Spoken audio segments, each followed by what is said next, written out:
Isang mapagpalang araw sa inyong mga tagapakinig. Ito na naman pong muli ang inyong Kuya JM, ang maghahatid sa inyo ng mga kwentong punong-puno ng pagmamahal at pag-ibig. Mga kwentong kikiliti sa inyong mga imahinasyon. Mga kwentong magpapaalala sa inyo kung gaano kasarap ang umibig.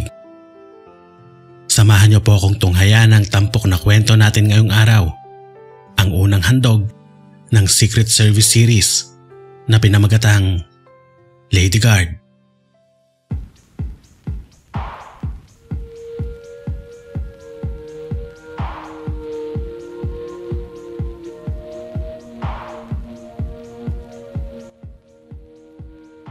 Patay-sindi ang ilaw sa paligid habang sinasabayan ang malakas at masayang tugtugin na tunay namang nakakapagpaindak sa kahit na sino. Pero hindi para sa isang dalaga na ang tanging nasa isip lamang ay trabaho. Nagpunta siya sa sikat at mamahaling club na yon hindi para magsaya, kundi para gawin ang inutos sa kanyang misyon. Buo ang kumpiyansang naglakad siya sa dagat ng mga kabataang nagsasayaw habang hinahanap ng mapanuring mga mata ang kanyang target.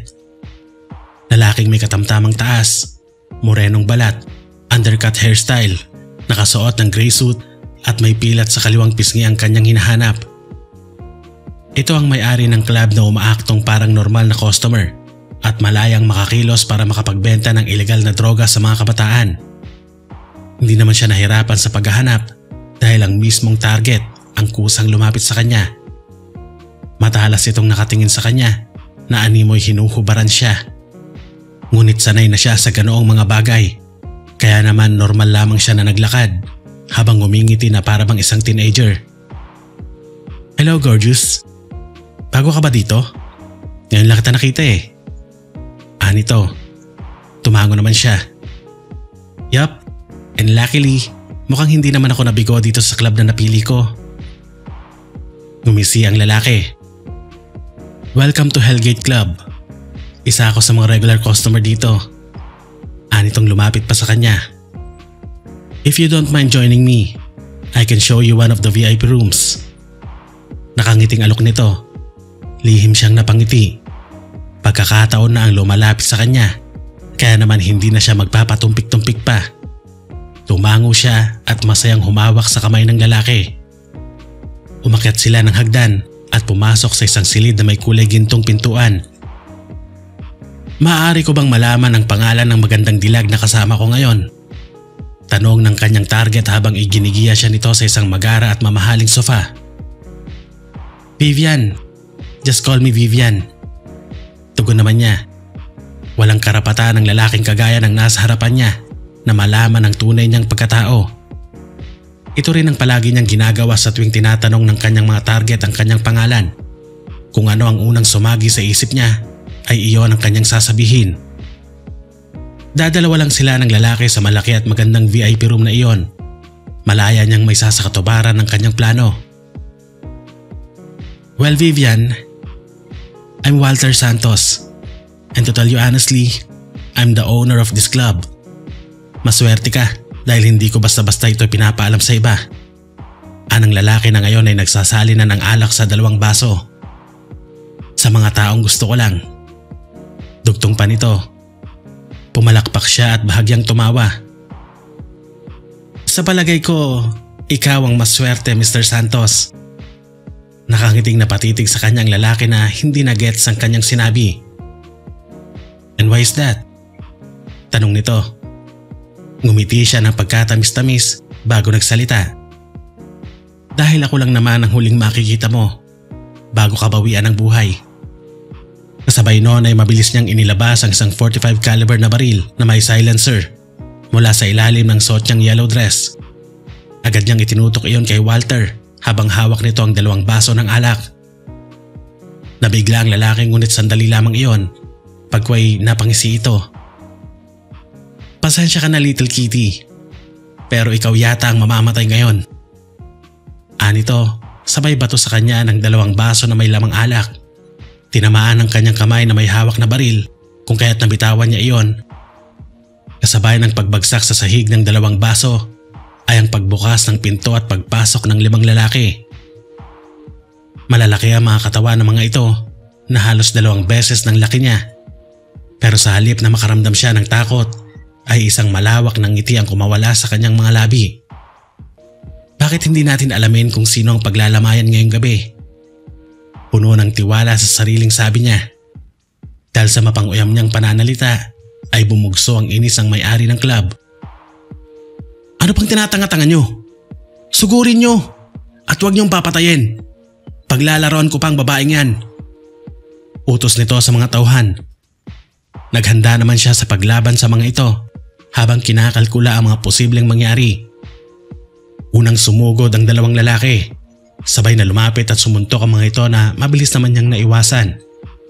Malaki ang pakinabang ng pagiging mas maliit niya sa mga ito dahil madali lamang siyang nakakakilos at nakakaiwas sa kanilang mga atake.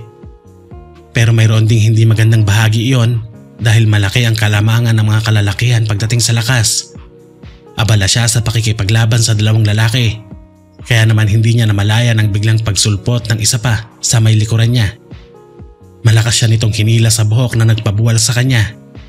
Pero hindi yun dahilan upang matalo siya dahil mabilis niyang nabaliktad ang sitwasyon nang suntukin niya ang pang-ibabang bahagi nito. Hindi siya nagsayang ng oras. Maliksi niyang tinalo ng baril na nasa sahig. Nang makuha iyon ay agad niyang pinaputukan ang mga pasugod na lalaki. Isa-isang tumimbwang ang mga ito. Mabilis niyang inilipat ang nguso ng baril sa nahintakutang may-ari ng club. Walter Santos, you are under arrest. Pero dahil sa laki ng kasalanan mo, hindi na kita papaabutin ng husgado. Baril ko na ang hahatol sa iyo.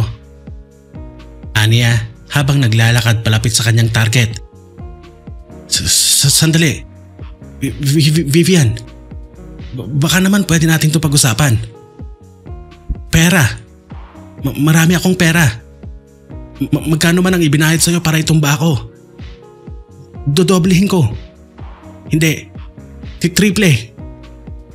Nauutal sa nerbiyos na pakiusap ng lalaki. Umiling siya sabay tutok ng baril sa mukha nito. Sorry Mr. Santos, pero nakakatakot buhayin ang mga pusher na kagaya mo. Nanlalaki ang mga mata ng lalaki. Huwag!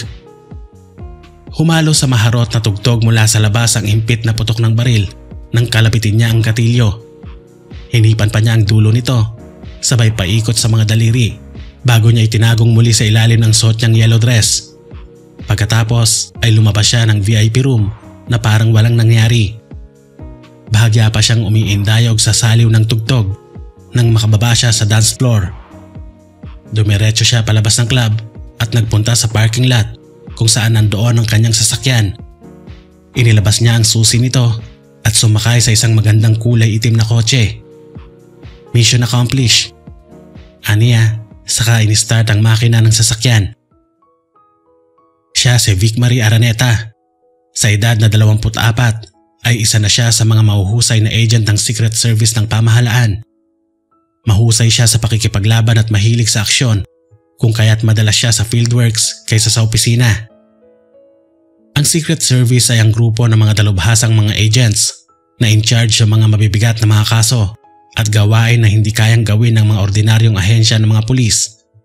Dito ay pinapayagan silang kumitil ng buhay at gumawa ng kung ano pa mang mga bagay alang-alang sa misyon ay binibigay sa kanila. At ang task na naka-assign kay Vic Marie ngayon ay ang panagutin si Walter Santos na siyang nasa likod ng pagkalat ng droga sa mga kabataan sa pamamagitan ng kanyang mamahaling club. Pasado 11:00 na ng gabi nang makauwi siya sa kanyang bahay. Wala naman siyang masyadong ginawa ngunit pakiramdam niya ay pagod na pagod siya. Dumiretso siya sa kanyang silid upang maligo at magpalit ng damit. Mag-isa lamang siya sa kanyang magandang bahay dahil nasa probinsya ang kanyang pamilya. Sinadya niyang ilayo ang sarili sa mga ito dahil sa uri ng trabaho na mayroon siya. Ayaw niyang mapahamak o madamay ang mga ito kung sakali man na magkaroon ng problema. Kaya naman minabuti niya na itago sa liblib na lugar ang kanyang pamilya. Kahihiga pa lang ni Vic Marie sa kama nang tumunog ang kanyang cellphone.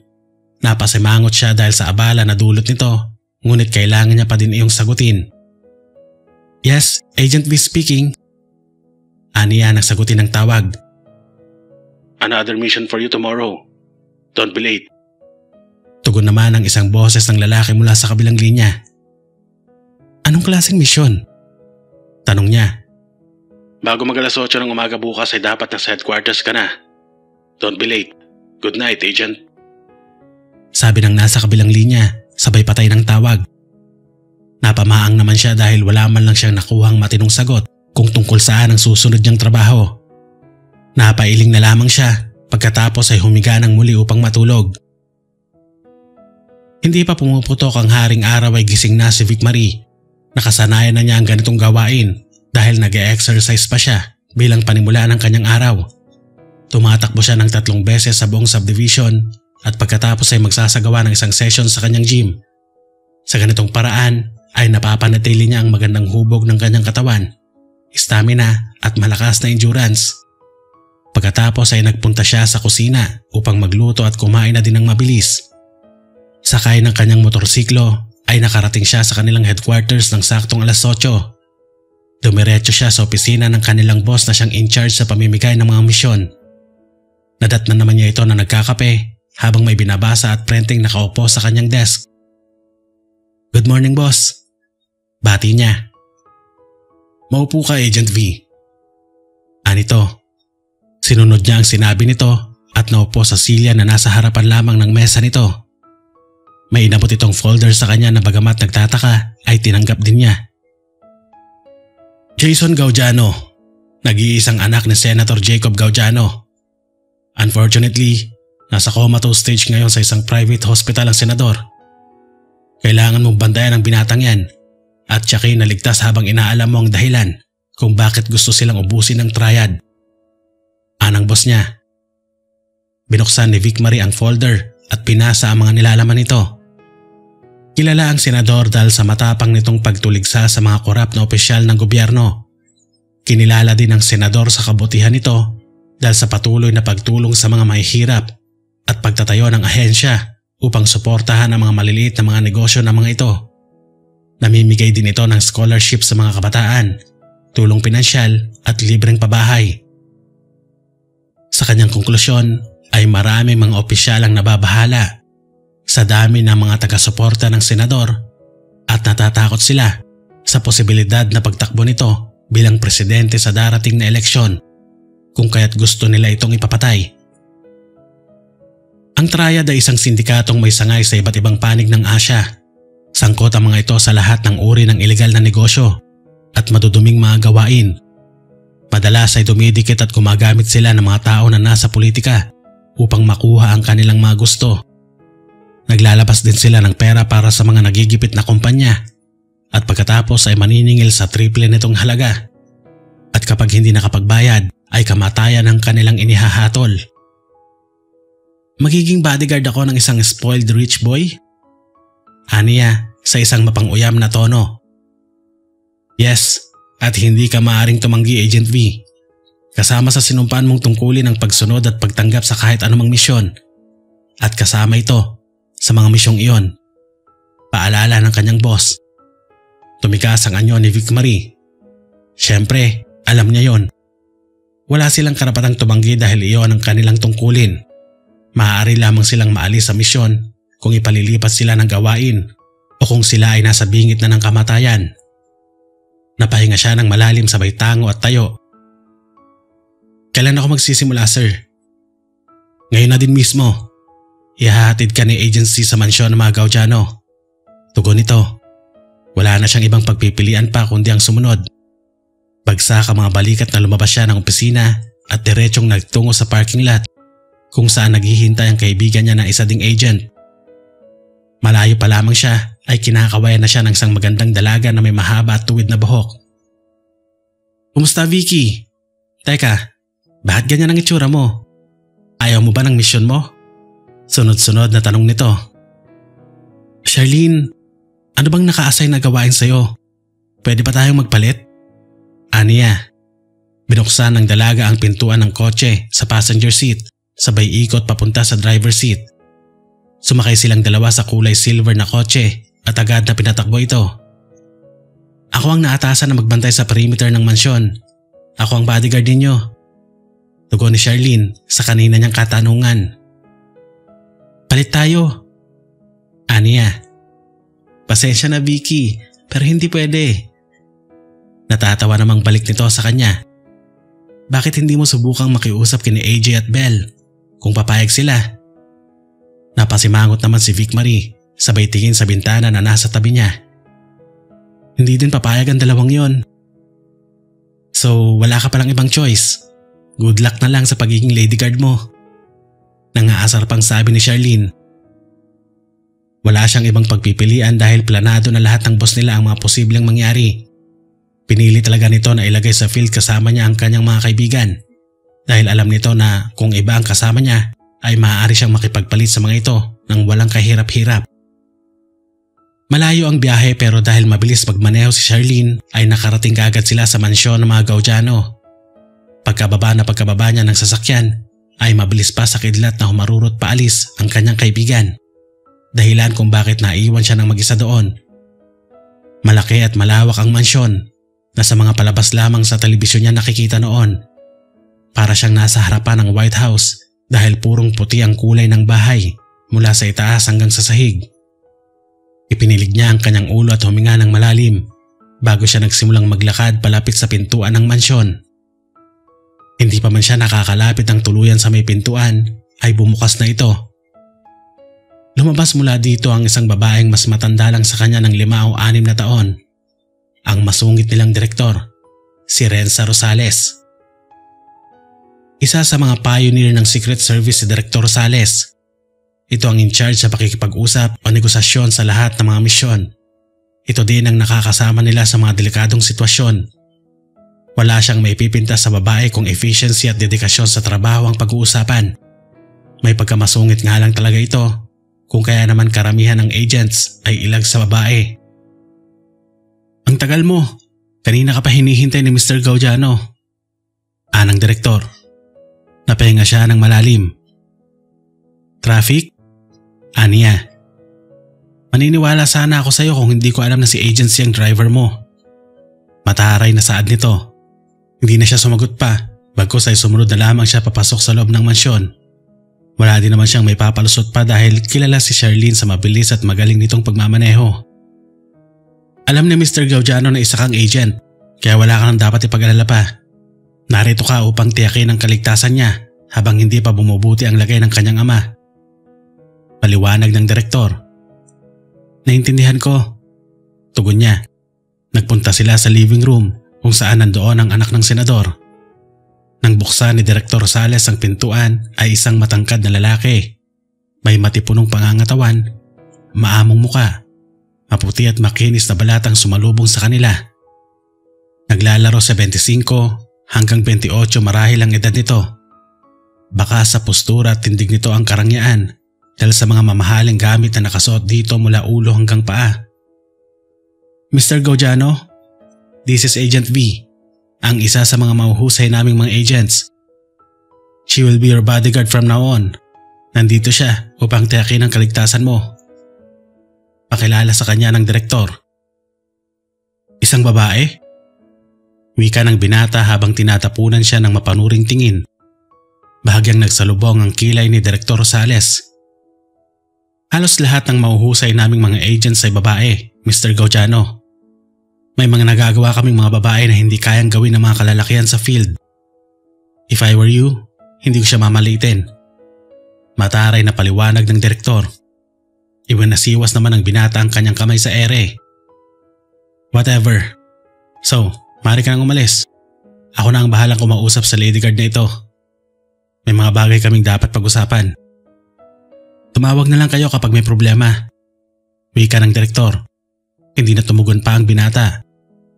Isang makahulugang tingin naman ang iniwan ng direktor kay Vic Marie bago ito tuluyang lumabas ng silid. Isang nakakasakal na hangin ang tila naiwan sa kanila ni Jason Gaudiano na nagpakaba sa kanya. Sanay at bihasa na siya sa paggawa ng mga misyon, kung kaya't hindi niya maintindihan kung saan nanggagaling ang kakaibang kaba na bumabangon ngayon sa kanyang dibdib. Lalo pa at hindi pa rin inaalis ng lalaki ang mapanuring tingin nito sa kanya. Matiim na nakatitig ang maganda nitong mga mata na tila tumatagos sa kanyang kaluluwa. Alam kong kilala mo na ako, kaya naman natural lang na ikaw naman ang magpakilala sa akin upang maging patas tayo. Saad ng binata. I'm Agent V, Mr. Gaudiano. Ang naatasan na protektahan kayo sa kahit ano pa mang paraan. Tugon niya. Naupo naman ang binata sa isang single-seated couch na ilang hakbang ang layo mula sa kanya. Alam ko na ang tungkol sa bagay na yan. Ang gusto kong malaman ay yung tunay mong pangalan. Nito.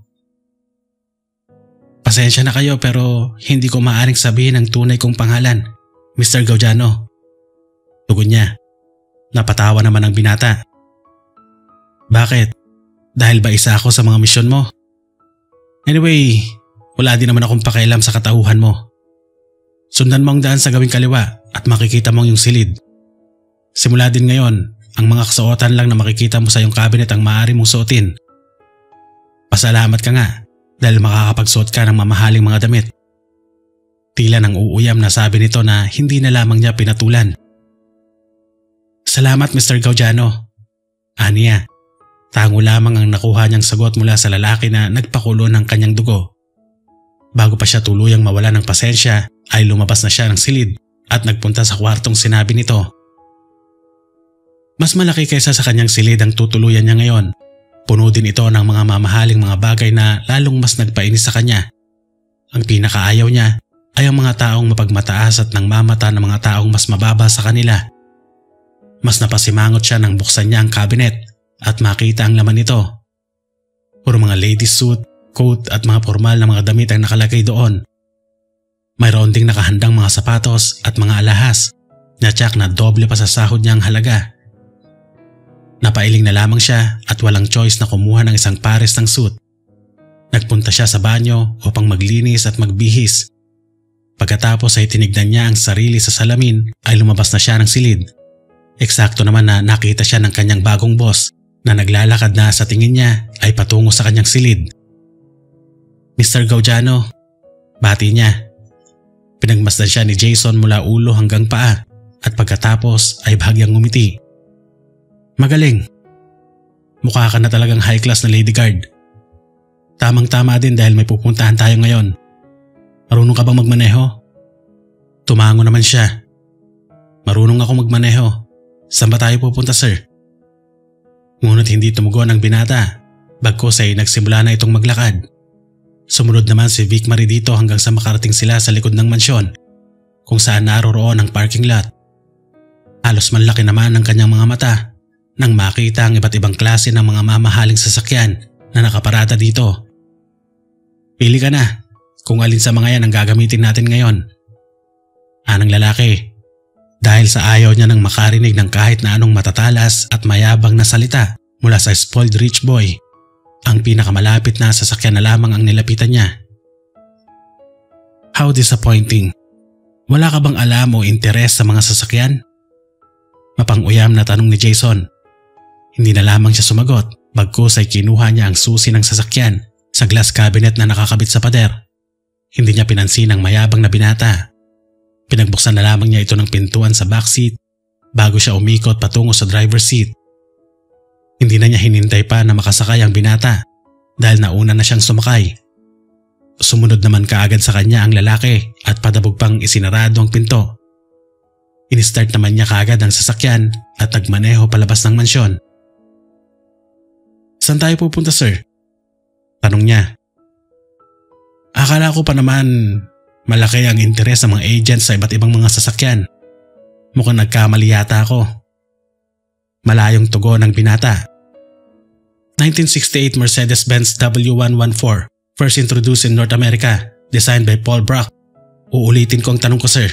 Saan tayo pupunta? Matabang at mabigat niyang saad.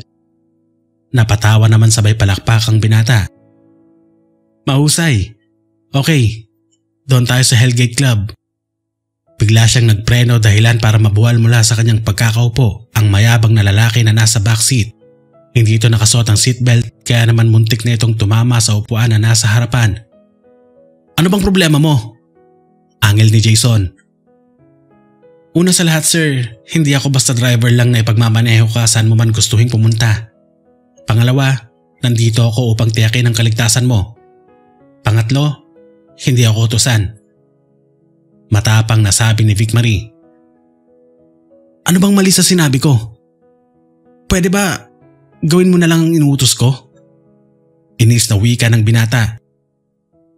Sir, dahil ako ang in charge sa kaligtasan mo, karapatan ko na punahin ang sa tingin ko ay hindi angkop o ligtas para sa inyo. Delikado sa club, maingay at matao.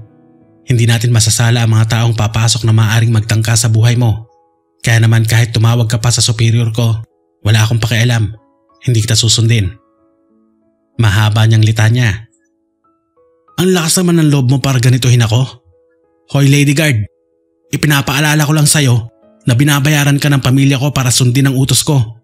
Hindi para suwayin ako. Galit na wika ni Jason. Pinigil niya ang sariling bigwasa ng lalaki. Tumango-tango siya. Tama ka sir, binabayaran ako. Pero yon ay para tiyakin ang kaligtasan mo. Kaya naman, tama lamang ang gagawin kong ito. Pinatakbo na niyang muli ang sasakyan, ngunit pabalik na sila ngayon sa mansyon. Tumigil ka! Hindi tayo babalik sa bahay! Utos ng binata na nasa backseat. Kung ipipilit mo na pumunta sa club sir, nagsasayang ka lang ng laway. Hindi ko ititigil ang kotse. Sagot niya. Narinig niyang malalim na napabuntong hininga si Jason. Okay. Sa ospital tayo. Mahina ngunit sapat din lang upang marinig ni Vic Marie. Kinabig niyang manibela upang mag-U-turn. Gusto niyang batuhin ng mapangasar na mga salita ang lalaki dahil sa inaasta nito, ngunit nagpigil siya. Alam niyang hindi madali ang sitwasyon nito. Marahil kaya gusto nitong magpunta sa club. Inaakala nitong masusolusyonan ng alak ang lahat. Pero nang marinig niya ang huling sinabi nito, ay nakaramdam siya ng awa para sa binata. Ramdam niya sa salita nito ang bigat na dinadala. Sa San Mariano Private Hospital sila nagpunta. Dito naka-admit si Senator Jacob Gaudiano na hanggang ngayon ay hindi pa rin nagigising mula noong maaksidente ito. Isang truck ang bumangga sa kotse nito noong pauwi ang senador mula sa isang meeting. Dahil sa lakas ng impact ay tumaob at gumulong ang sasakyan nito hanggang sa mahulog sa bangin. Mabuti na lamang at nailabas ito ng personal driver nito bago pa tuluyang sumabog ang kotse. Maingat at tahimik lamang siya na nakasunod sa binata habang nagmamasid sa paligid nang makababa sila ng sasakyan. May mga agents at pulis din naman na nakakalat sa paligid upang bantayan ang senador, pero mas maganda na yung nag-iingat. Sa 7th floor VIP room sila nagpunta. Hindi na niya sinamahan pa sa loob ng kwarto si Jason para bigyan ito ng privacy. Naiwan siya sa labas kasama ang bodyguard na nandoon. Naupo siya sa pahabang silya sa may tabi ng pintuan. V! Tinig na mula sa hindi kalayuan. Isang magandang babae na may mahabang burgundy red na buhok, nakasalamin at may maputi at makinis na balat ang papalapit sa kanya. May bitbit itong paper bag habang masayang kumakaway sa kanya. Belle? Anong ginagawa mo rito? Tanong niya sa dalaga. Wala. Alam kong gutom ka na kaya dinalhan kita ng makakain. Nakangiti nitong tugon. Mula sa dala nitong paper bag ay inilabas niya ang isang hamburger at milk tea. Binigay ito sa kanya ng kaibigan saka ito naupo sa tabi niya. Hindi na siya nag-inarte pa dahil totoong kanina pa siya nagugutom. Nagsimula siyang kainin ang dala nito. Ganun na lang ba talaga ang pagkaayaw mo sa misyon mo na ito? Para maging ganyan ang itsura mo? Para kang binagsakan ng langit at lupa Puna ng kaibigan. Gusto mo bang makipagpalit sa akin ng posisyon para masagot mo yung katanungan mo? Aniya, umiling naman si Belle sa kanya. Hindi na, alam ko na ang sagot base dyan sa hilat siya ng mukha mo. Hindi na siya nagsalita pa dahil sa hanggang ngayon ay naiinis pa din siya at wala din naman siya sa mood para dumaldal. Umalis na rin kaagad si Belle nang maubos niya ang pagkain na dinala nito. Eksakto naman na lumabas na din si Jason mula sa silid ng senador. Tara na, pero hindi pa tayo uuwi. Sa Gold Star Restaurant tayo. Nagugutom ako. Anang binata na dire-diretsong lumakad. Hindi siya sumagot. Sumunod na lamang siya dito hanggang sa makarating sila sa parking lot at makasakay sa kotse. Habang nagmamaneho ay hindi niya naiwasang tignan sa salamin ang lalaking nakaupo sa backseat. Nakatingin ito sa labas. Baka sa mukha nito ang pagod at paghihirap ng kalooban. Tila may awang kumudlit sa kanyang dibdib para sa lalaki. Hindi man niya ito tanungin, alam niyang hindi maganda ang lagay nito. Simula kasi nang lumabas ito mula sa silid ng ama, ay nag-iba na ang pinta ng mukha nito. Mababanaag ang kalungkutan at pangungulila na nakaantig sa kanya. Nakarating sila sa sikat na kainan ng walang nagsasalita. Hanggang sa makababa sila at makapasok sa loob ay tahimik pa din sila. "Order whatever you want. I'll pay," ani Jason. Hindi pa din siya nagsasalita at sinunod lang ang sinabi nito. Ngayon pa lamang siya makakakain sa mamahaling restaurant at hindi niya ito kayang palampasin. Umorder nga siya ng mga pagkain gusto niya. "Ayoko ng tahimik na paligid.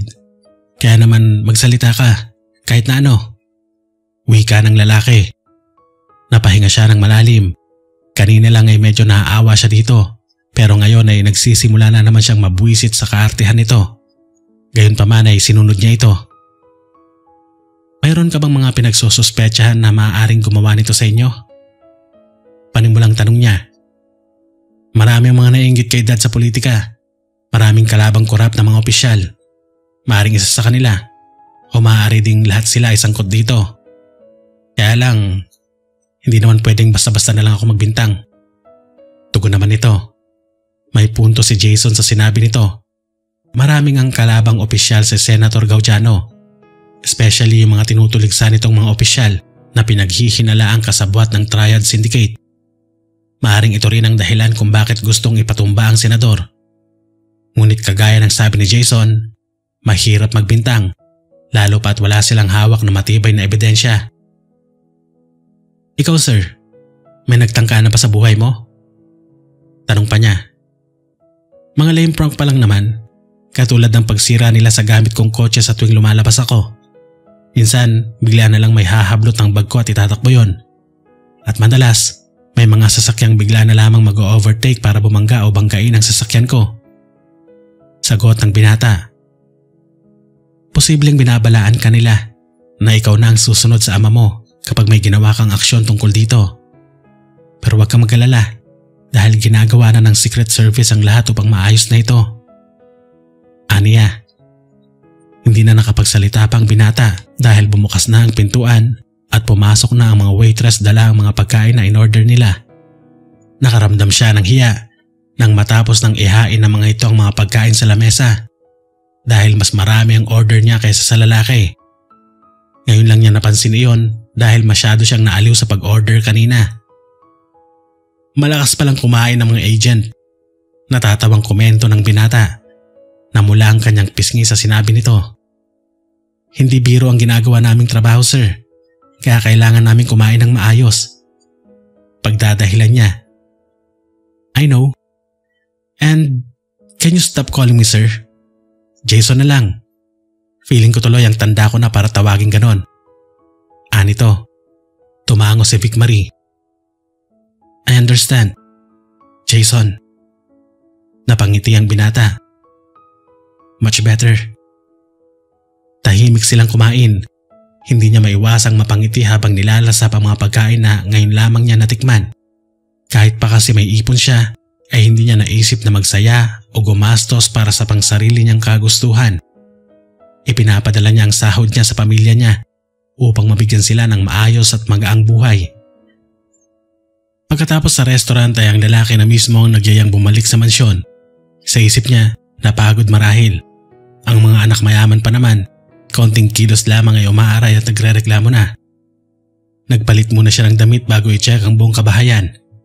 Siniguradong nakalak ang mga pintuan at maayos ang lahat sa mansyon bago siya tuluyang pumasok sa kanyang silid upang matulog. Maagang nagising si Vic Marie kinaumagahan. Kailangan niya maglibot sa buong paligid upang makatiyak na walang kahit na anong panganib ang makalusot. Nang masigurado na niya na ligtas ang paligid ay nagsimula na siyang mag-ayos ng sarili. Pagkatapos niyang maligo at magbihis ay nagtungo siya sa kwarto ng binata.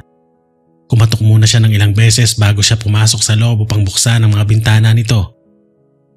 Wala ang lalaki sa kama nito, ngunit nang marinig niya ang lagaslas ng tubig sa loob ng banyo ay naisip kaagad niyang naroon ito. Hindi nga siya nagkamali dahil lumabas mula sa palikuran ang binata na nakatapis lamang ng puting tuwalya ang ibabang bahagi ng katawan. Tumutulo pa ang mga ilang maliliit na butil ng tubig mula sa buhok nito pababa sa matipuno nitong katawan. Well, andito pala ang aking magandang bodyguard. Ani Jason na pinasadahan siya ng tingin mula ulo hanggang paa. Hindi kayata nagulat na makita ako sa ganitong ayos. Nagkibit balikat naman si Vic Marie sa sinabi nito. Dahil trabaho lang ito. Sinanay kami hindi lang sa pakikipaglaban, kundi pati na rin sa mga ganitong sitwasyon. Paliwanag niya. Napataas naman ang kaliwang kilay ang binata dahil sa sinabi niya. Siya nga. At ano-anong mga sitwasyon naman ang mga yon? Tanong ng lalaki. Naglalaro ang pilyong ngiti sa mga labi nito. Namula ang mukha ng dalaga nang maisip kung ano ang sitwasyon na gustong tukuyin ni Jason. Naramdaman ni Vic Marie ang pagakyat ng kanyang dugo. Lalo pa't nanunuksong nakatayo sa harap niya ang lalaki. Napahinga siya ng malalim bago nagsalita. Iyong mga sitwasyong kagaya nito. Yung minsan may pagkabastos ang kliyente na inaakalang dahil binabayaran nila ang aming serbisyo ay pwede na nilang sabihin o gawin ang gusto nila sa amin. Taas noong sabi niya sa lalaki. Tila pinahid ang ngiti ni Jason. Nagsalubong ang kilay nito sa narinig. Anong sinabi mo? Angil ng lalaki. Hindi ka naman siguro bingi, sir. Ganting sagot niya. Jason, pagtatama nito. Would you stop calling me that? Okay, Jason. Nagsasabi lamang ako ng katotohanan. Tugon niya. Napatiimbagang ang lalaki. Ngayon lang siya nakaranas ng ganoong klaseng insulto. Kung ganun pala ay okay lang sa'yo na gawin ko to. Anito, magtatanong pa sana si Vic Marie pero hindi na niya nagawa dahil inalis na ng lalaki ang tuwalya na nakatapis sa ibaba nitong katawan. Nag-iwas naman siya ng tingin ng buong kumpiyansang naglakad ng walang anumang suot ang binata sa harapan niya. Narinig din niya ang pagtawa nito dahil sa pag-iiwas niya ng tingin dito. Akala ko ba ay sanay ka nang makakita ng ganito? Bakit hindi mo ko matignan? Pang-aasar ng binata sa kanya. Kahit na ilang beses na ako nakakita ng ganyan ay alam ko pa din ang salitang privacy at respeto, sir. Aniya na tumalikod dito. Jason, mahirap bang sabihin ang pangalan ko? Anito. I want you to look at me, Agent V.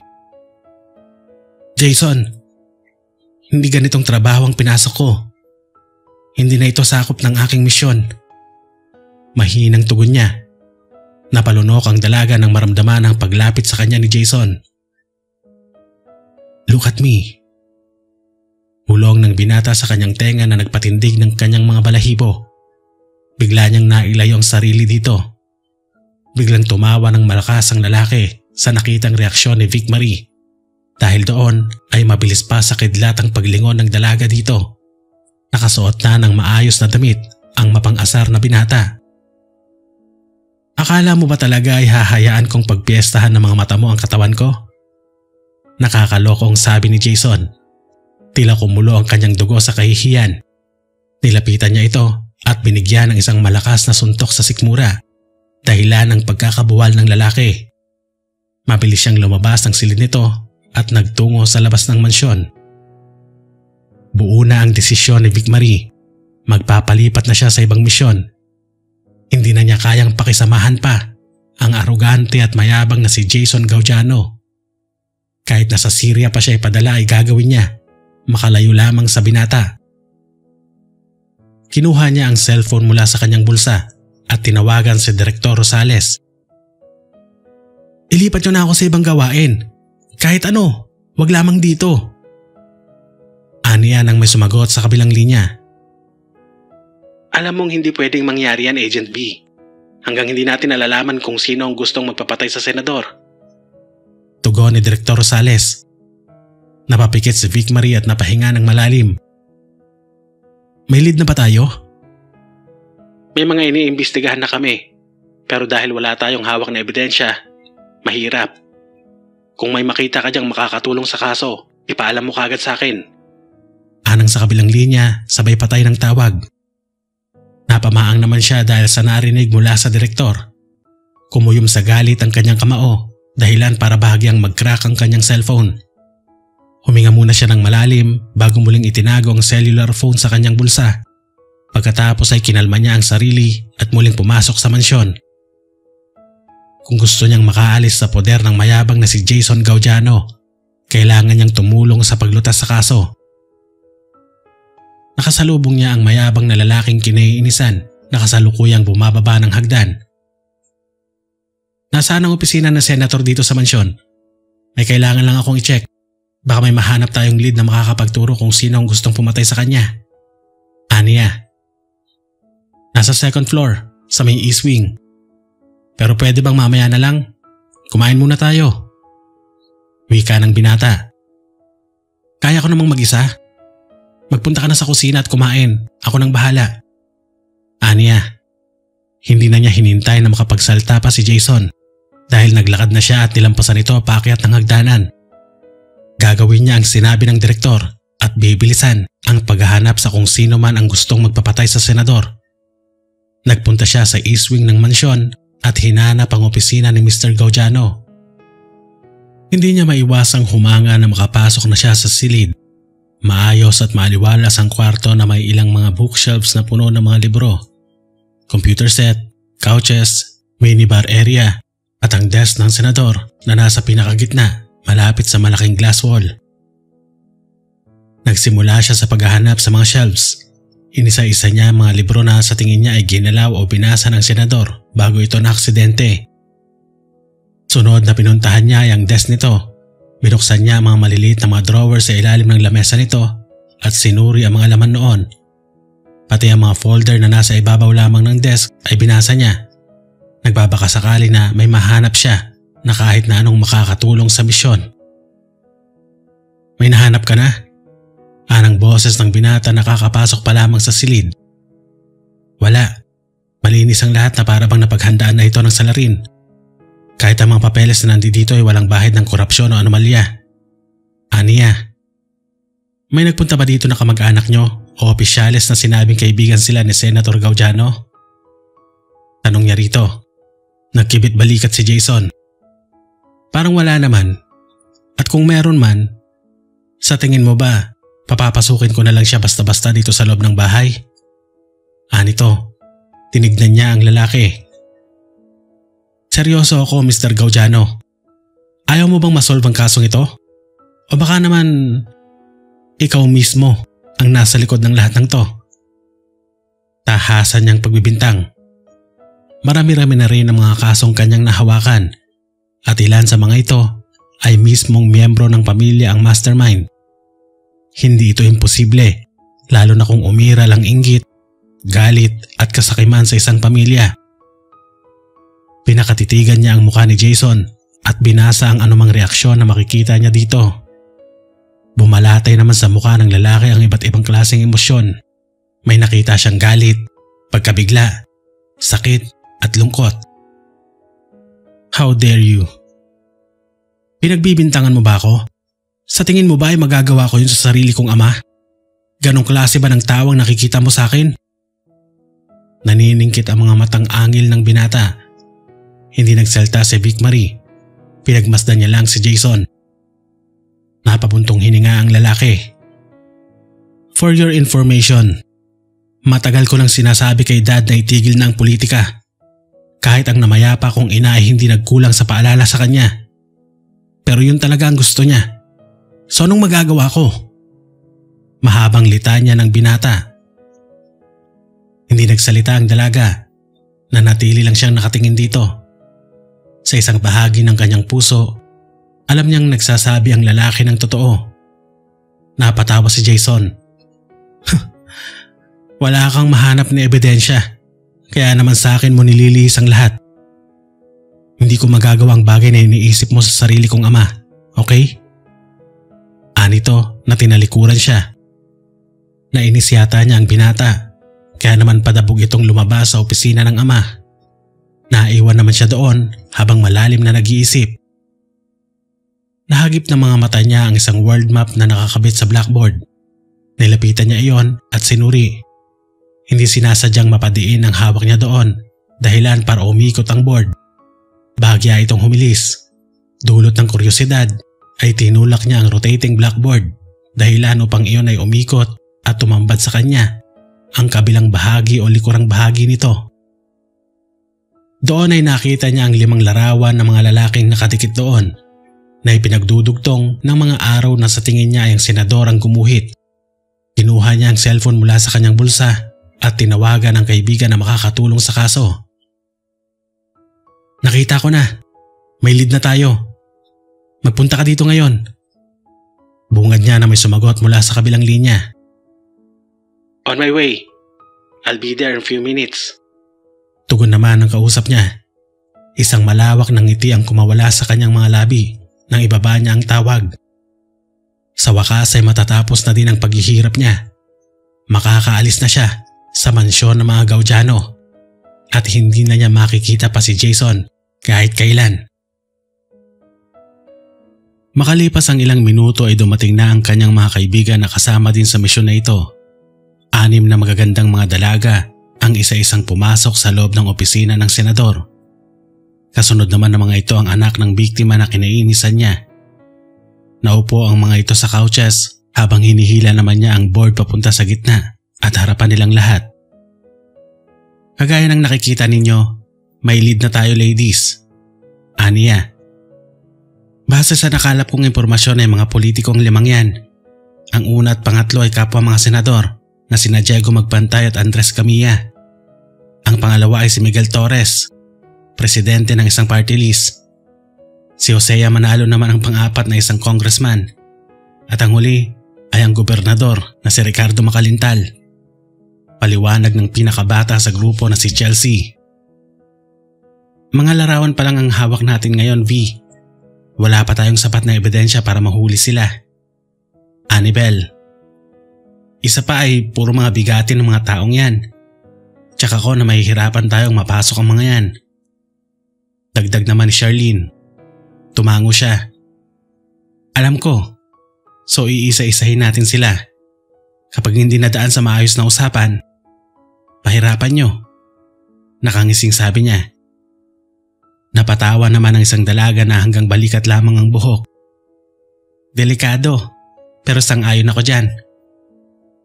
Tama si AJ, go din ako. Pagsang-ayon naman ang dalagang may pagkatsabi ng mga pisngi na si Grace. Sandali nga lang. Singit naman ni Jason na tila naguguluhan sa mga nangyayari.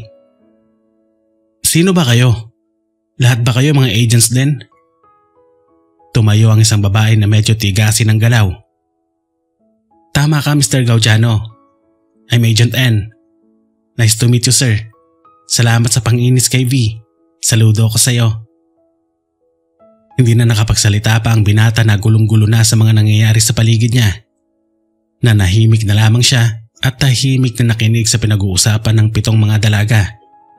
Natapos naman ang pagpupulong nila makalipas ang 1.5 oras. Isa-isang umalis sa mga ito upang gawin ang kani-kanilang mga misyon hanggang maiwan na lamang sa loob ng silid ay sina Vic Marie at Jason. Naniniwala ka na ba na inosente ako? Tanong ng binata. Nagkibit balikat siya. Hindi ko alam. Malalaman pa natin kapag nakausap na nilang 5 suspects. Aniya, baka sa mukha ng lalaki ang pagkadismaya dahil sa sinabi niya. Pero hindi na lamang niya yun pinansin pa at iniwan na lamang ito sa silid. Sabik na sabik at walang paglagyan ng kasiyahan ni Vic Marie kinaumagahan. Maaga siyang bumangon upang gawin ang kanyang tungkulin. Pagkatapos ay naligo na siya at nagbihis. Nagpahanda na din siya sa mga kasambahay ng kanilang almusal. Hindi na niya tinanggapang pumunta sa silid ni Jason. Ipinatawag na lamang niya ang lalaki. Nasa kalagitnaan silang dalawa ng kanilang pagkain nang bumukas ang pinto at iluwal niyon ang nagmamadaling si Direktor Rosales. Napatayo naman siya upang salubungin ang babae at ganon din ang binata. Magmadali kayo. Ihandaan niyo ang mga gamit niyo dahil aalis kayo dito ngayon din. Anito, napakunot noo si Vic Marie. Bakit? Anong dahilan? Napatunayan na namin na ang 5 yun nga ang nasa likod ng lahat. May koneksyon nga sila sa triad. Alam na rin nilang nanggaling ang impormasyon dito sa bahay ng senador. Kailangan mong ilayo dito si Mr. Gaudiano, Agent V, para sa kaligtasan niya. Tugon ni Direktor Rosales. Kung napatunayan nyo na ang lahat, bakit hindi nyo na lang sila hulihin? Maglabas na kayo ng warrant of arrest. Aniya. Napailing naman ang direktor. Hindi madaling gawin yan, Agent V. At alam mo yan. Kilala at bigating mga tao ang mga yon. Bukod pa sa nasa likuran nila ang triad. Kaya naman napakadelikado. Walang nakakahawak ng impormasyon tungkol sa sindikato. Ang nagtatagal ang buhay, Agent V. Kaya sundin nyo na lang ang sinasabi ko. Paliwanag nito. Saan kami pupunta? Tanong ni Jason. May safe house ang Secret Service sa Wangshan, China. Babiyahe kayo sa kanyang private plane. May sasalubong sa inyo doon at ihahatid kayo sa safe house. Sagot ng direktor. Sinabihan na niya ang binata na maghanda habang humingi naman siya ng konting oras upang makausap ang direktor nang sila lamang dalawa. Nakatunog daw ang 5 mga suspect na alam na nila ang lahat kung kaya't humingi ng tulong ang mga ito sa triad upang patahimikin ang anak ng senador, pati na rin si Vic Marie at ang 6 pa niyang mga kaibigan. Nakuyom niya ang palad. Kung siya lamang ay hindi siya aalis, ngunit tungkulin niyang protektahan ang buhay ni Jason. Kaya sa halip na makipagbakbakan siya kasama ang mga kaibigan, ay mas kailangan niya na tiyakin ang kaligtasan nito. Makalipas ang 1 oras, nahihanda na nila ang lahat para sa kanilang pag-alis. Sumakay sila sa itim na kotse na si Agent C ang driver. Sa pribadong paliparan sila ng Secret Service nagpunta para matiyak ang kaligtasan ng lahat. Sumakay nga sila sa isang private plane. Gabi na nang makarating sila sa safe house. Ganun pa man ay kita pa rin niya ang kagandahan ng paligid. Nasa liblib itong lugar na kung sa mga pelikula ang pagbabasihan, ito ang tinatawag nilang cabin in the woods. Maganda ang bahay at yari ang lahat sa mamahaling mga kahoy at salamin. Mukhang nagustuhan naman ni Jason ang bahay dahil mas nauna pa itong pumasok sa loob kaysa sa kanya. Ang kwarto na may full glass wall ang napili ni Jason at yung nasa tabi naman noon ang sa kanya. Gustuhin man niyang lumayo at mapag-isa, hindi niya magagawa dahil kailangan niyang bantayan ang binata. Maaga siyang nagising kinaumagahan, kagaya ng kanyang nakasanayan. Nilibot muna niya uli ang buong lugar upang makatiyak na walang panganib bago siya nag-ehersisyo at naghanda ng almusal. Mamimili ako sa bayan ng pagkain natin. Sasama ka ba? Tanong niya sa binata na kalalabas pa lang ng silid. Sasama ako. Plano ko din na lumabas ngayong araw para makapaglibot-libot. Sayang naman ang pagkakataong nandito tayo. Tugon nito. Napailing naman siya. Bawal. Hindi tayo nandito para magbakasyon. Hindi tayo maaaring magpakampante dahil kahit anong oras ay pwede nila tayong matunton. Aniya. Ang boring naman. Hindi ba tayo pwedeng mag-enjoy naman? Nang-aasar na saad ni Jason. Hindi na lamang niya pinansin pa ang binata at nagpatuloy na lamang siya sa pagkain. Pagkatapos niya ay hinanda na niya ang sasakyan at hinintay sa labas ang lalaki. Hindi naman nagtagal ang paghihintay niya dahil lumabas naman kaagad ang binata. Sumakay na sila sa kotse at mabilis na nagmaneho papunta sa bayan. Ayaw mo sa ginagawa mo, right? Biglang tanong ng binata. Nakatingin ito sa labas mula sa bintana. Napakunot ang noo niya. Anong sinasabi mo? Lumingon sa kanya si Jason. Hindi pa kasi kita nakikitang ngumiti kahit minsan. Hindi din ako manhead para hindi ko malaman na ayaw mo sa akin. Marami naman kayong agents ha. Bakit hindi ka magpalipat? Wika nito. Sinubukan ko na yan pero hindi sila pumayag. No choice ako kung hindi ako magpatuloy. Aniya. Wag mo kasing isipin na misyon lang ako. Mag-enjoy ka din. Hindi naman ako madamot eh. Kung gusto mong mag-shopping o gumala, okay lang. Ganon din naman ang gagawin ko. Nakangiting sabi ng binata. Mukhang maganda ang gising mo ngayon ah. Ani Vic Marina nilang kapa ng pang-aasarang tinig. Hindi naman. I just realized na marami pala akong nasabi at nagawang hindi maganda sa'yo. And I'm really sorry for that. Anito, hindi siya sumagot.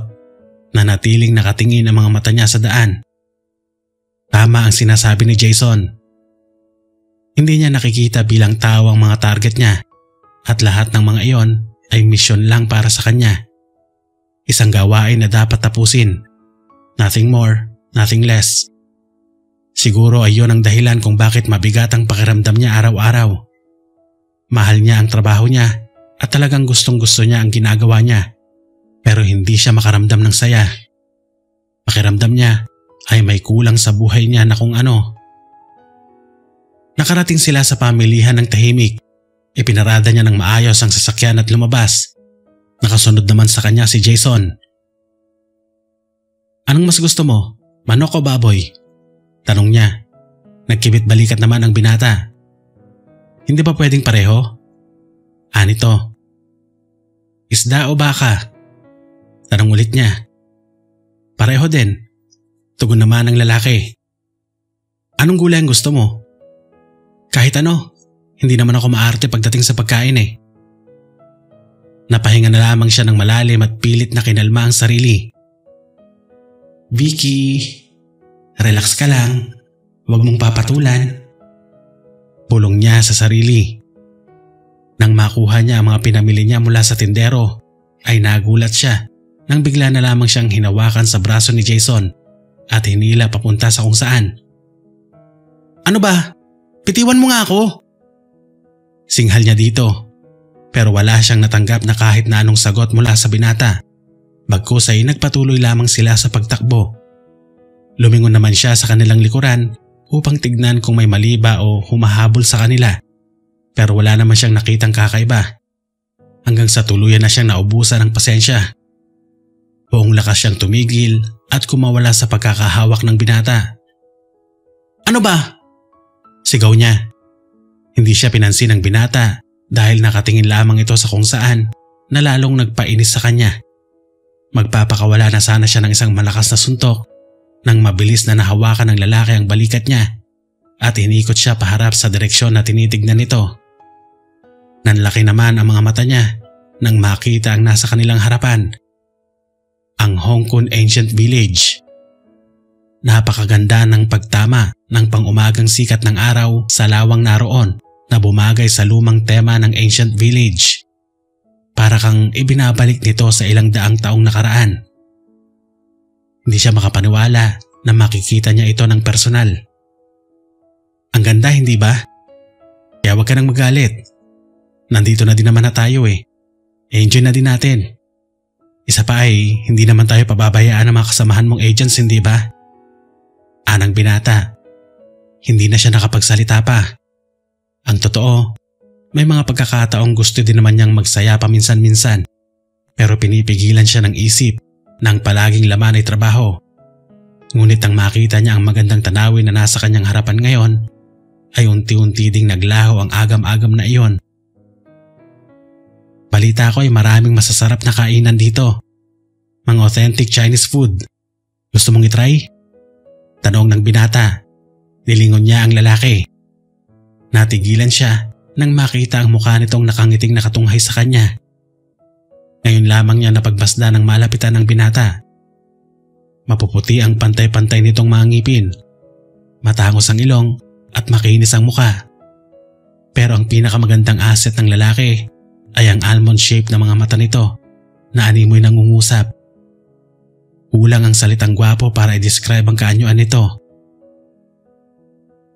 Sa hindi niya malamang dahilan ay tila may libu-libong boltahe ng kuryente ang biglang gumapang sa kanyang buong katawan. Ipinilig niya ang ulo upang alisin ang kung anumang naiisip. Ano? Gusto mo bang kumain? Tanong muli ng binata. Tumango na lamang siya dahil parang umurong ang dila niya sa hindi niya maipaliwanag na dahilan. Dumagundong ang tibok ng kanyang puso nang hawakan ni Jason ang kamay niya at marahan siyang hinila papunta sa sinasabi nitong kainan. Hindi niya maintindihan kung ano ang nangyayari pero hinayaan niya ang binata na mag-take over. Gumala, kumain at namili silang dalawa habang walang humpay na nagbabangayan kung alin ba sa dalawa ang mas maganda, ang mas masarap at kung ano pang mga simpleng mga bagay. Nakalimutan niya ang tungkol sa misyon at ang panganib ng sitwasyon nila. Pansamantala niyang kinalimutan kung sino siya at nagsaya kasama ang binata. Hindi na malaya ni Vic Marie ang oras dahil sa unang pagkakataon habang siya ay nasa misyon ay tinanghali siya ng gising. Sa unang pagkakataon ay nakalimutan niya ang trabaho at tungkulin. At sa unang pagkakataon din ay punong-puno ng kasiyahan ng kanyang dibdib at magaan ang gising niya. Good morning. Tinanghali ka yata. Natatawang bati ni Jason nang makalabas siya ng silid. Kasalanan mo to. Tugon niya. Maupo ka na, nakapagluto na ako ng almusal. Anang binata. Napatingin naman siya sa mga pagkain na nakahain na sa lamesa. Ikaw bang nagluto nito? Baka naman nagpa-deliver ka lang. Pang-aasar niya. Kahit anak ako ng senador, marunong akong magluto, maglaba at kung ano-ano pa. Nakangiting saad ng lalaki. Sa unang pagkakataon sa pagsasama nilang dalawa ay napatawa siya. Nagulat din si Jason dahilan ng sandaling pagkakatitig nito kay Vic Marie. Hindi naman iyon napansin ng dalaga at nagpatuloy lang sa pag-upo upang kumain. Nagtingin-tingin ako sa internet ng mga tourist spots dito sa Wangshan. Maganda sigurong bisitahin yung tinatawag nilang Taiping Lake. Ano, sasama ka ba? Tanong ng binata. As if naman na may iba akong pagpipilian. Kung nasan ka, dapat ay nandun din ako. Trabaho ko yun. Aniya. Napangiti ang binata sa sinabi niya at pinagpatuloy na din ang pagkain. Aminin man niya o hindi, ay halata naman na gusto din niyang mamasyal. At alam iyon ng binata, kaya naman hindi na ito nagtanong pang muli. Pagkatapos makakain ng dalawa ay naligo at nagbihis na ang mga ito. Pareho silang sabik na makapamasyal. Mabilis silang nakatapos sa paghahanda. Natawa pa sila nang sabay silang lumabas ng kanilang mga silid. Ang una nilang pinuntahan ay ang Taiping Lake at habang nasa parke sila malapit dito, para silang bumalik sa kanilang pagkabata dahil sa pag-aasara nila habang tumatakbo dahil nag-aagawan sa biniling pagkain. Pagkatapos doon ay nakuha pa nilang magpicture at manood ng sine habang parehong kinikilala ang bawat isa. Gabi na nang makauwi sila sa safe house. Pagod sila pero masaya, lalo na si Vic Marie na ngayon lang naranasan ng ganon. Matulog ka na, wika ng dalaga kay Jason. Yeah, good night. Tugon ng binata na binuksan ang pinto ng kwarto nito. Pero bago ito pumasok ay muli siyang tinawag nito. Agent V? Yes? You should smile more often. Bagay sa'yo. Sabi nito pagkatapos ay mabilis na pumasok na sa kwarto nito. Pinamulahan siya ng muka sa sinabi ng lalaki. Pumasok na rin siya sa kanyang silid at nang may sarado ang pintuan, isang tunay at magandang ngiti ang kumawala sa kanyang mga labi. Sa lahat ng kanyang mga naging misyon, ngayon lang siya tunay na naging masaya. Ngayon lang niya na-realize na may iba pang mundo maliban sa kanyang trabaho. Pero ang ngiti na yon ay agad na naglaho nang bumalik sa isip niya ang dapat niyang unahin. Hindi siya pinapunta doon upang magbakasyon. Wala siyang karapatang magliwaliw habang ang mga kaibigan niya ay nagpapakahirap na itawid at mapagtagumpayan ang misyon. Kailangan nilang mag-ingat. Kailangan niyang siguruhing ligtas si Jason dahil maaaring nasa tabi-tabi lang ang mga miyembro ng triad at naghihintay ng pagkakataon. Napapikit siya. May kaunting sakit ang kumudlit sa kanyang puso sa isiping maaaring mapahamak ang binata. Muli siyang dumilat. Napuno siya ng determinasyon. Hinding-hindi niya hahayaang may mangyaring masama kay Jason Gaudiano. Poprotektahan niya ito sa kahit na ano pa mang paraan. Maaga na muli siyang nagising kinaumagahan. Balik na muli siya sa palagi niyang ginagawa na pagpapatrol sa paligid tuwing umaga. Nang masiguradong maayos ng lahat ay nag-exercise na siya at nagluto ng agahan. Pagkatapos ay naligo at nagbihis. Gising na naman ang binata nang lumabas siya ng silid at naabutan itong nag-aayos ng hapagkainan. "Good morning, V." Bati ng binata. "Good morning din." Ganting bati niya. "Saan tayo pupunta ngayon?" Tanong nito. "Hindi tayo lalabas ngayon. Sobra na ang pamamasyal natin itong mga nakaraang araw. Baka may nakakita na sa atin. Kailangan pa din nating mag-ingat." Tugon niya. Tumango si Jason. "Tamang-tama. May binili ako mga board games na maaari nating laruin habang nandito tayo sa bahay. Ano, game ka ba?" "Wala ako sa mood, Jason." Aniya. Hindi ka lang yata marunong maglaro ng mga board games kaya ayaw mo." "Kawawa ka naman." Nangaasar na sabi nito. Dahil sa pangungulit ni Jason ay napapayag din nito si Vic Marie. Nilabas nito ang iba't ibang mga board at indoor games na pinamili nito kahapon. Una naman nilang nilaro ay ang sikat na Snake and Ladder. Sa simula ay wala pang pakialam ang dalaga, pero nang magsimula nang lumamang sa kanya ang lalaki ay nagsimula na siyang maging competitive. Napuno ng tawanan nilang dalawa ang buong bahay habang naglalaro ng mga pambatang mga laro. Isang linggo na ang nakalipas at mas malapit na sila sa isa't isa. Kahit pa para silang mga aso at pusa ay nagkakasundo at nagkakaintindihan naman sila. Ngayon ay araw ng Martes at nasa marketplace sila, namamasyal.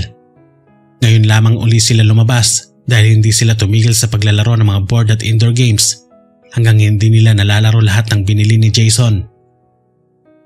"Ano na nga palang balita sa mga humahabol sa atin?" Tanong ng binata. Nagkibit balikat siya. "Wala pa akong natatanggap ng info mula sa kanila. Siguro ay maayos naman ang lahat." Baka naman napagod na ang mga yon at nagpasya na lang na tumigil at sumuko. Nito. Sana nga ay ganun lang kadali ang lahat. Pero hindi pa rin tayo pwedeng makampante. Tugon niya. Nagpunta sila sa kainan na nakita lamang nila sa may daanan. Pinili nila ang table na nasa may glass wall dahil gusto nila pareho na makita ang mga nangyayari sa labas. Habang naghihintay ng mga in-order ay kapwa sila nakatingin sa kalye at pinapanood ang mga dumadaang sasakyan at mga tao. Tatayo na sana si Vic Marie nang may mapansin siya sa damit ni Jason na nakaupo sa may harapan niya. May maliit na pulang tuldok doon na gumagalaw papunta sa may dibdib nito. Isang laser sight iyon.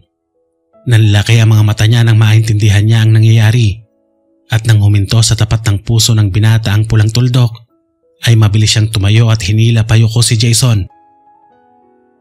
Sinundan iyon ang sunod-sunod na tama ng bala ng baril sa lamesa nila at pagkabasag ng salamin. "Anong nangyayari?" Tanong ng binata. "Nandito sila. Yumuko ka lang." Tugon niya. Nagsimula nang magkagulo ang mga tao sa loob ng kainan. Isang magandang pagkakataon iyon upang makakilos sila.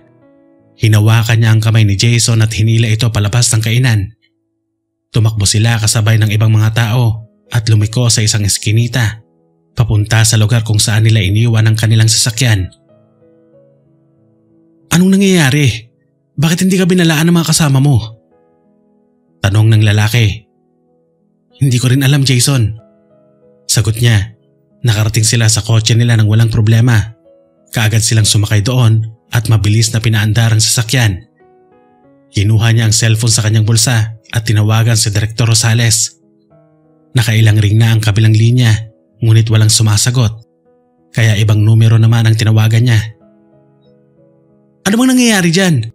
Nahanap na nila kami!" Sigaw niya nang may sumagot sa kabilang linya. "What? Imposible. Top secret ang location ninyo ni Mr. Gaudiano." Anang babae sa kabilang linya. "Top secret? Nandito na nga sila at pinagtangkaan na kami." Inis na sambit ng dalaga. "I will call you back. Aalamin namin kung paano nag-leak ang impormasyon tungkol sa inyo." "Hindi na." Putol niya sa sinasabi ng babae. "Magpadala na lang kayo ng backup dito as soon as possible dahil hindi ko alam kung ilan ang kalaban namin." Aniya sabay patay ng tawag. Nahampas niya ang manibela dahil sa galit. Bakit? Anong sabi nila? Kinakabahang tanong ng binata. Wala. Wala silang alam kung paano tayo natuntun dito. Anong gagawin natin? Naputo lang sasabihin ni Jason nang makarinig sila ng putok ng baril mula sa likuran. Pareho silang napayuko. May itim na sasakyan na nakasunod sa kanila. Marunong ka magmaneho? Tanong niya. Tumango naman ang binata. Oo. Magpalit tayo ng posisyon. Magmaneho ka at ako nang bahala sa kanila. Aniya. Hindi na hinintay ni Vic Marie na sumagot si Jason. Mabilis siyang kumilos. Maingat silang nagpalit ng pwesto habang hawak pa din niya ang manibela. Nang makalipat na siya sa passenger seat ay ibinigay na niya ang manibela sa binata at kinuha ang baril mula sa compartment. Binuksan niya ang bintana ng sasakyan at inilabas ang kalahati ng katawan dito. Kinasa niya ang baril at ekspertong kinalabit ang gatilyo. Tinamaan ang gulong ng sasakyan na humahabol sa kanila. Nagpa-ekis-ekis ito hanggang mapahinto sa daan. Nagkaroon sila ng pagkakataon na makalayo. Pinaandar naman ni Jason ang kotse ng mabilis hanggang sa tuluyan na nga silang makaalis sa lugar na yon. Sa safe house sila dumiretso upang mag-isip ng paraan kung paano nila malulusutan ang mga miyembro ng triad na naghahanap sa kanila. Nagulat pa sila pareho nang pagdating nila sa safe house ay nadatnan nila doon si Direktor Rosales na prenteng nakaupo habang umiinom ng tsaa at naghihintay sa kanila.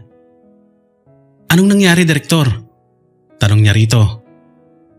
Iniimbestigahan na namin kung paano nila nahanap ang location ninyo. Kumusta nga pala yung mga humahabol sa inyo? Anang babae. Natakasan naman namin. Tugon niya. Grabe ang intense sa mga nangyari kanina. Akala ko katapusan ko na. Saad naman ng binata. Tumayo naman si Direktor Rosales at inilapag sa lamesa ang tasa ng tsaa na iniinom niya. Pagkatapos ay nagpunta ito sa kusina. Ngunit habang nakatalikod ang babae ay inilabas naman ni Vic Marie ang kanyang baril. Nararamdaman niyang may hindi tama sa mga nangyayari. Binulungan niya ang binata na maghanda. Kailan ka pa nakarating dito, Direktor? Tanong niya. Kanina lang. Tugon naman nito. Nasaan ang mga kaibigan ko? Tanong pa niya. Inaayos pa rin nila ang problema tungkol kay Senator Gaudiano at sa triad. Huwag ka mag-alala. Kilala mo mga kaibigan mo. Kayang-kaya nila yon. At yung dalawang Chinese na humahabol sa'yo, kami nang bahala. Anang babae. Paano mo nalaman na dalawang Chinese ang humahabol sa amin? Hindi ko sinabi sa tawag yon. Nakita niyang tila nagitla si Direktor Sales. Ngayon ay sigurado na siya sa hinala. Agad kinalabit ni Vic Marie ang gatilyo dahilan ng mabilis na pagkilos ng direktor. Humarap ito sa kanila, sabay hagis ng dalawang kutsilyo. Tinamaan siya sa kamay dahilan para mabitawan niya ang baril. Ang isang kutsilyo naman ay tumama sa binti ni Jason. Pinapunta mo kami dito para matiyak mo na walang mangingialam sa plano mo. Ikaw ang nasa likod ng lahat. Nanlilisik ang mga matang wika ni Vic Marie. Unti-unting napangisi si Direktor Rosales. Pagkatapos ay pumalakpak ito. Magaling, magaling. Bravo. Matalino ka talaga, Agent V. Ginagamit mo talaga ang utak mo. Ang sama mo. Pati ang 5 inosenteng politiko dinamay mo sa kalokohan mo. Panguusig niya sa babae. Actually, hindi naman talaga sila nadamay dahil target ko din naman sila. At dahil sa utu-utu kayo, napadali ang trabaho ko. Namatay sila nang wala man lang ako nilalabas na kahit ano. Ikaw na lang ang problema ko eh. Anang direktor. Bakit mo nagawa yon? Bago ka man naging kasapi ng triad, mas nauna kang naging kasapi ng Secret Service. Mas nauna kang nanumpa sa bayan. Angil niya rito. Money dear. Money. Mas malaki ang binabayad nila sa akin. Kapalit ang simpleng impormasyon tungkol sa ahensya. Tugon naman ito. Naningkit ang mga mata ni Vic Marie sa galit. Magkano? Magkano ang ibinayad nila sa'yo para pagtaksilan mo ang sarili mong bayan? Para talikuran mo mga kapwa mo Pilipino? Sigaw niya. Ngumiti lang sa kanya ng mapang-uyamang babae. Sorry Agent V, pero hindi ako makabayan. Doon ako sa kung sino ang may malaking kwartang ibabayad sa serbisyo ko. Biglang pumasok mula sa mga bintana ang dalawang Chinese agents na humahabol sa kanila kanina. Tinago naman niya sa kanyang likod ang binata na ngayon ay may iniinda ng sugat sa binti. Delikado sila, lalo't mukhang sanay sa bakbakan ng mga ito. Inutusan ng direktor ang dalawang lalaki na sugurin sila. Hinanda naman niya ang sarili at sinalubong ang dalawang lalaki. Magaling ang mga ito at halatang bihasa sa pakikipaglaban dahil madali lang nilang nasasalag ang lahat ng pinapakawalan niyang mga atake. Higit na mas lamang ang mga ito pagdating sa karanasan, kung kaya walang kahirap-hirap na tumalsik siya at tumama sa pader nang sabay siyang sipain ng dalawang Chinese agents. Nanonood lamang sa mga nangyayari ang tuwang-tuwang direktor na para bang nanonood ito sa isang sinehan. Si Jason naman ay nakatayo lamang sa may gilid habang nakikiramdam sa paligid. Nakita nito ang baril na nabitawan ni Vic Marie sa may sahig at pinulit iyon ng dahan-dahan. Dahil sanay na sa pakikipaglaban at sakit ng katawan ng dalaga, ay hindi niya ininda ang natamong pinsala dulot ang pagkakatapon niya sa pader. Muli siyang tumayo at humarap sa dalawang lalaki. Inalala niya ang lahat ng tinuro at natutunan niya mula sa kanilang guro noon sa combat training, ang mga dapat gawin kung mas malakas ang mga kalaban mo kaysa sayo. Huwag mo nang pahirapan pa ang sarili mo, Agent V. Sumuko ka na lang. Walang patutunguhan ang ginagawa mo eh. Mamamatay din kayong dalawa ni Mr. Gaudiano. At dito sa Wangshan, China, ang magiging libingan ninyo. Sosyal, hindi ba? Nakatawang sabi ni Direktor Rosales. Nagpanting ang tenga niya dahil sa sinabi ng babae. Kumulo ang dugo niya dahilan ng pagbugso ng kanyang adrenaline. Hinarap niya ang lalaking kalbo at nagpakawala ng isang malakas na suntok sa sikmura nito. Pagkatapos ay sinunod niya ang isa pa na binigyan naman niya ng isang high kick. Kinuha din niya ang malapit na flower vase, sabay palo niyon sa ulo ng pangalawang lalaki. Alam naman niya na hindi magiging madali ang pakikipaglaban niya sa dalawa dahil tumayo pang muli ang mga ito. Sabay na sumugod ang dalawa at buong tapang naman niya silang sinabayan. Suntok, salag at sipa ang paulit-ulit niyang ginawa. Walang kapaguran hanggang sa makahanap siya ng tiyempo at nakuha niya ang kutsilyo na hinagis kanina ng direktor. Ginamit niya yon upang isa-isang saksakin sa leeg ang dalawa. Bumulagta ang mga ito sa sahig habang sumisirit ang mapulang dugo mula sa leeg ng mga ito. Tapos na ang dalawa. Si Direktor Rosales na lang ang natitira. Ngunit bago pa siya nakagawa ng hakbang laban dito, ay umalingaw-ngaw na ang putok ng baril na sunod ng tila pagbagsak ng katawan na bigla na lang lumitaw sa harapan niya. Natigilan si Vic Marie nang mapagsino ang lalaking dugo ang nakahandusay sa kanyang harapan. Walang iba kundi ang binatang dapat ay pinoprotektahan niya. Si Jason. Pakiramdam niya ay tumigil ang pag-ikot ng mundo. Tila nag-flashback sa kanyang utak ang lahat ng masasayang sandali nila ng binata. Ang kayabangan nito, ang mga ngiti nito, at mga pasimpleng sulyap nito sa kanya. You should smile more often. Bagay sa'yo.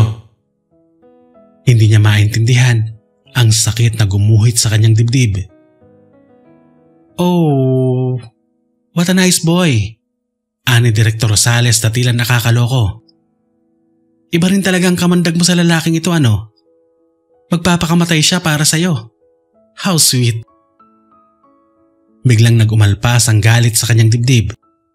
Mabilis niyang kinuha ang baril na nakita niyang hawak ng nakahandusay na si Jason. Kinasa niya ang baril at walang awang pinaputok ng ilang ulit sa direksyon ni Renza Rosales. Napangisi siya nang makitang natamaan sa balikat ang babae. Ngunit hindi basta-basta magpapatalo ang kalaban dahil gumanti din ito ng putok. Pero sa halip na iwasan ang mga bala na galing dito, ay buong tapang niyang hinarap iyon, sabay kalabit sa gatilyo ng hawak niyang baril. Umalingaw-ngaw ang mga putok ng baril sa buong kabahayan na ilang saglit lang ay bigla ring tumigil. 5 duguang mga katawan ang natagpuan sa loob. Nang pagkaraan ng ilang sandali ay dumating ang lupon ng Secret Service ng Pilipinas at ilang Chinese police.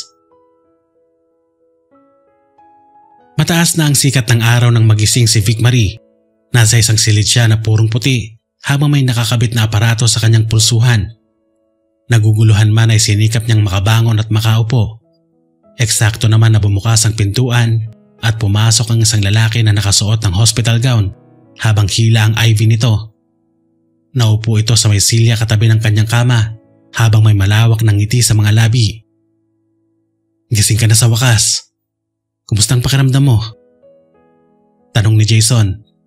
Nag-init ang gilid ng kanyang mga mata at naantig ang kanyang puso sa hindi niya may paliwanag na dahilan. Buong akala niya ay patay na ito. Pero heto ang lalaki sa harapan niya, suot ang ngiti na gusto niyang makita sa kanyang araw-araw. "V, ayos ka lang?" Tanong muli ng binata. Hindi na niya napigilan pa ang emosyon na namumuo sa kanyang dibdib. Bumuhos na ang mga luha na kanina pa niya pinipigilan. Vic Marie. Vic Marie ang pangalan ko." Lumuluhang bulong niya. Sandaling natigilan ang binata sa sinabi niya, pagway muling ngumiti. Tumayo ang binata at naupo sa gilid ng kama niya. Saka siya niyakap at kinulong sa matitipunong mga bisig nito. "Vic Marie. Beautiful name. Bagay na bagay sa'yo." Malambing na bulong nito sa kanyang tenga. Bahagyang lumayo si Vic Marie nang may maalala. "Teka, nasisiraan ka na ba? Bakit mo sinalo yung bala? Alam mo bang pwede kang mamatay sa ginawa mo?" Ngilid ang mga luhang pagalit niya sa lalaki. "I know. Pero nung mga oras na yon, hindi ko na iniisip ang lahat ng yon. Ang alam ko lang, ayoko mawala ka. Malulungkot ako. Masasaktan ako." Madamdaming pag-amin ni Jason. "Baliw ka na, Jason." Naluluhang sambit niya.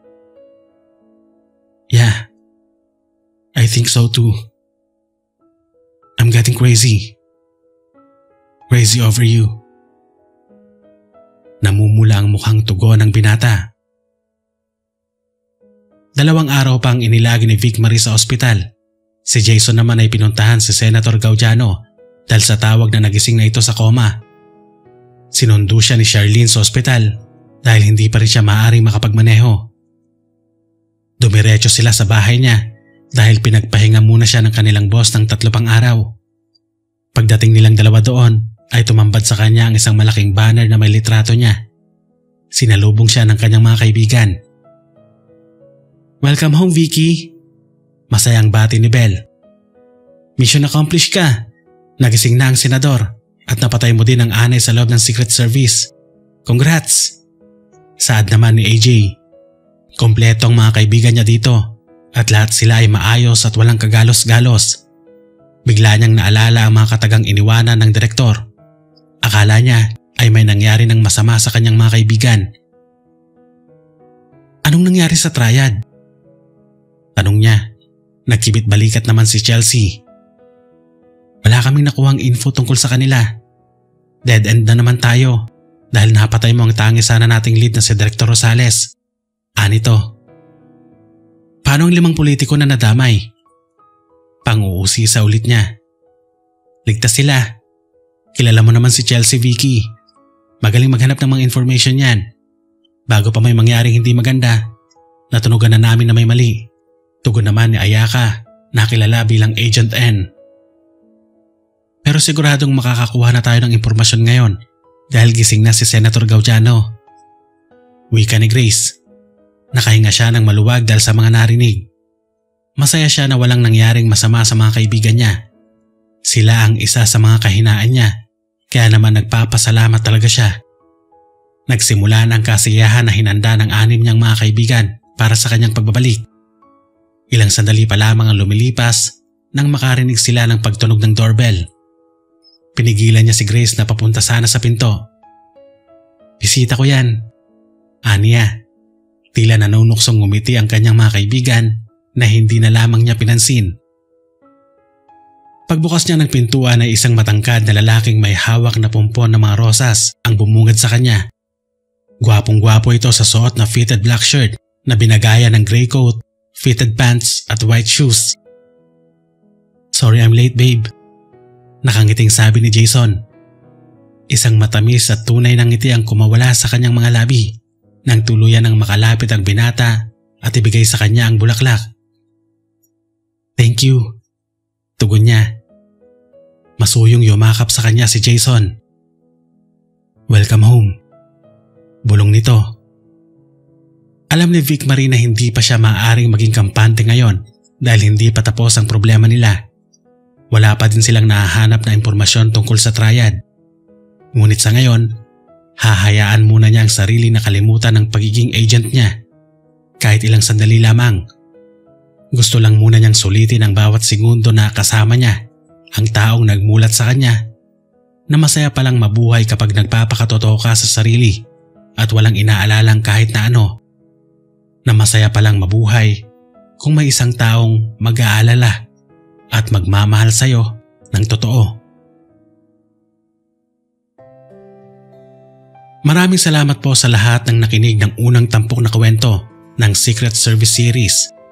Asahan niyo pong marami pang kwento ang darating. Ito pong muli ang inyong tagapagsalaysay, Kuya JM. Maraming salamat pong muli at hanggang sa susunod na kwento.